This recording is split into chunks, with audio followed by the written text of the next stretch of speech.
Let us honor today and tomorrow and beyond the memory of its victims by heeding the lessons of history and pledging to always be vigilant about this never happening again.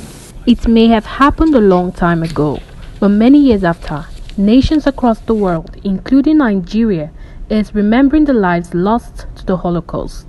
In a somber mood, leaders of the United Nations and the Israeli ambassador to Nigeria painted the horrific picture of the life-changing genocide instigated by the Nazi leadership towards the Jewish people, which began with hate speech. It starts somewhere, and it starts with hate speech. So where we need to be vigilant is, even if we don't think specific actions constitute genocide right now, we need to be vigilant that whatever is happening doesn't turn into a genocide.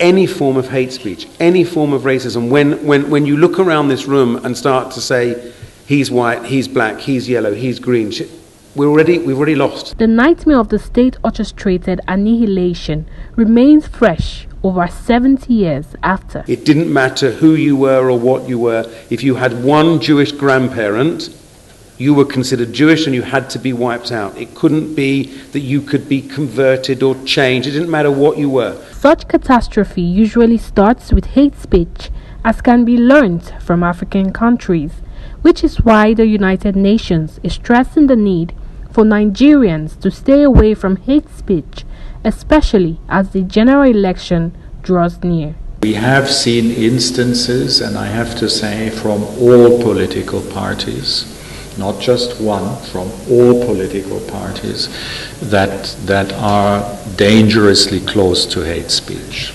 and intolerance. So, our call is really, as United Nations, to all political actors, to all four main candidates and the remaining candidates: please yourself, never fall into the temptation. On the shadows of the Holocaust Remembrance Day, the topmost UN leadership is not letting up on the need for a global sustained war against hate speech. To never again remain silent in the face of evil, and to always defend the dignity and rights of all. The essence of this day cannot be overstated.